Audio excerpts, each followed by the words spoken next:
ಓಂ ಆದಿತ್ಯಾಯ ವಿದ್ಮಹೆ ಮಾರ್ತಾಂಡಾಯ ಧೀಮಹಿ ತನ್ನೋ ಸೂರ್ಯ ಪ್ರಚೋದಯಾತ್. ನಮಸ್ಕಾರ ವೀಕ್ಷಕರೇ, ಸಿಂಹರಾಶಿಯವರಿಗೆ ಆಗಸ್ಟ್ 16ರಿಂದ 22ನೇ ತಾರೀಕುವರೆಗೂ ವಾರ ಭವಿಷ್ಯ ಹೇಗಿದೆ ಅಂತ ನೋಡೋಣ. ನೀವೇನಾದರೂ ನಮ್ಮ ಚಾನೆಲ್ನ ಸಬ್ಸ್ಕ್ರೈಬ್ ಮಾಡದೆ ನೋಡ್ತಾ ಇದ್ದರೆ ದಯವಿಟ್ಟು ಸಬ್ಸ್ಕ್ರೈಬ್ ಮಾಡ್ಕೊಂಡು ನೋಡಿ.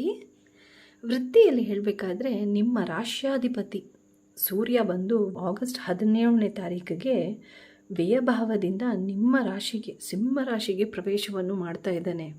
ಉದ್ಯೋಗದಲ್ಲಿ ಪ್ರಗತಿ ನೀವು ಕಾಣಬಹುದು. ಹಳೆಯ ಅಡಚಣೆಗಳು ಸಮಸ್ಯೆಗಳು ದೂರಾಗುತ್ತೆ. ನಿಮ್ಮಲ್ಲಿ ಆತ್ಮವಿಶ್ವಾಸ ಭಾರಿ ಹೆಚ್ಚಳವಾಗಲಿದೆ. ಸ್ವಯಂ ನಂಬಿಕೆ ಮತ್ತು ಧೈರ್ಯದಲ್ಲಿ ದೊಡ್ಡ ಮಟ್ಟದ ಚೇತರಿಕೆ ತರಲಿವೆ. ಸೂರ್ಯನ ಪ್ರಕಾಶದಂತೆ ನಿಮ್ಮ ನಾಯಕತ್ವದ ಸಾಮರ್ಥ್ಯದ ಗುಣ ಅದ್ಭುತವಾಗಿ ಮತ್ತು ಉತ್ತಮವಾಗಿ ಹೊಳೆಯಲಿವೆ. ನಿಂತು ಹೋಗಿದ್ದ ಕೆಲಸ ಅಂತಿಮವಾಗಿ ಪೂರ್ಣಗೊಳ್ಳುತ್ತೆ. ಅದರಿಂದ ನಿಮಗೆ ಮಾನಸಿಕವಾಗಿ ಭಾರಿ ನಿರಾಳತೆಯನ್ನು ನೀಡುತ್ತೆ.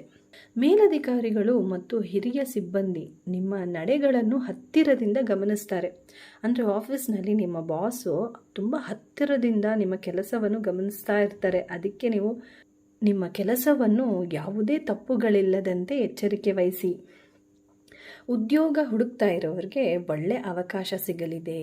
ಕೆಲಸ ಬದಲಾಯಿಸಲು ಬಯಸುವವರು ಸಕಾರಾತ್ಮಕ ಬದಲಾವಣೆಗಳನ್ನು ಕಾಣಬಹುದು. ಹಣಕಾಸಿನ ವಿಚಾರ ಹೇಳಬೇಕಾದ್ರೆ ಆರ್ಥಿಕ ಪರಿಸ್ಥಿತಿಯು ಸ್ಪಷ್ಟವಾಗಿ ಸುಧಾರಿಸುತ್ತದೆ. ಸಿಲುಕಿಕೊಂಡಿದ್ದ ಹಣವು ನಿಮ್ಮ ಕೈ ಸೇರಲಿದೆ.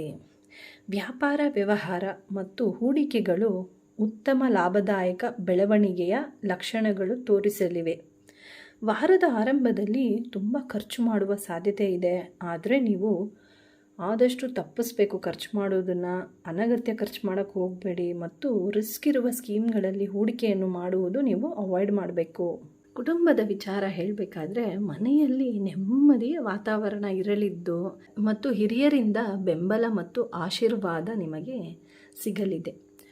ಪ್ರೇಮ ಜೀವನವು ಮಧುರವಾಗಿರಲಿದ್ದು ನಿಮ್ಮ ಸಂಗಾತಿಯೊಂದಿಗೆ ಆಪ್ತ ಮತ್ತು ಸಂತೋಷದ ಕ್ಷಣಗಳನ್ನು ಕಳೆಯುವ ಅವಕಾಶ ಸಿಗಲಿವೆ. ಮನೆಯ ಗುಟ್ಟುಗಳನ್ನು ಅಥವಾ ನಿಮ್ಮ ಪರ್ಸ್ನಲ್ ವಿಷಯಗಳನ್ನು ಹೊರಗಿನವರ ಮುಂದೆ ಹೇಳ್ಕೊಳ್ಬೇಡಿ. ಏನು ಮಾಡ್ತಾರೆ ಗೊತ್ತಾ, ಕೇಳಿಸ್ಕೊತಾರೆ, ಪಾಪ ಅಲ್ಲ ಅಂತ ಹೇಳ್ತಾರೆ. ಆಮೇಲೆ ಅದನ್ನು 4 ಜನಕ್ಕೆ ಹೇಳ್ತಾರೆ.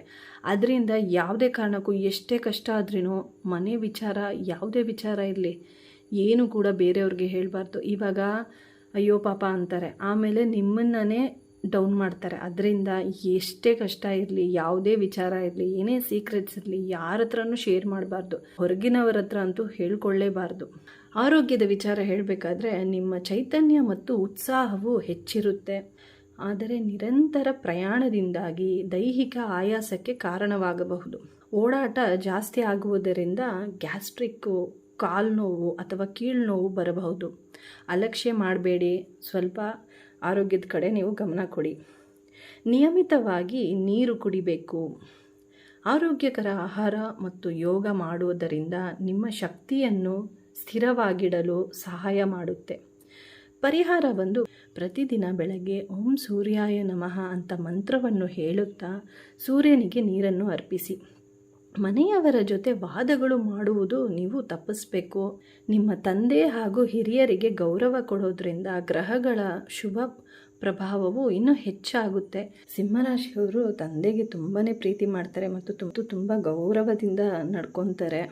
ನಮ್ಮ ಚಾನಲ್ನ ವೀಕ್ಷಕರೆಲ್ಲರಿಗೂ ಮಂಗಳಗೌರಿ ವ್ರತ ಹಾಗೂ ವರಮಹಾಲಕ್ಷ್ಮಿ ಹಬ್ಬದ ಭಕ್ತಿಪೂರ್ವಕ ಶುಭಾಶಯಗಳನ್ನು ಹೇಳುತ್ತಾ ಆ ಲಕ್ಷ್ಮೀದೇವಿ ನಿಮಗೆ ಸಿರಿ ಸಂಪತ್ತು, ಐಶ್ವರ್ಯ, ಆರೋಗ್ಯ, ನೆಮ್ಮದಿ ಕರುಣಿಸಲಿ ಎಂದು ನಾನು ಪ್ರಾರ್ಥಿಸುತ್ತೇನೆ. ಧನ್ಯವಾದಗಳು.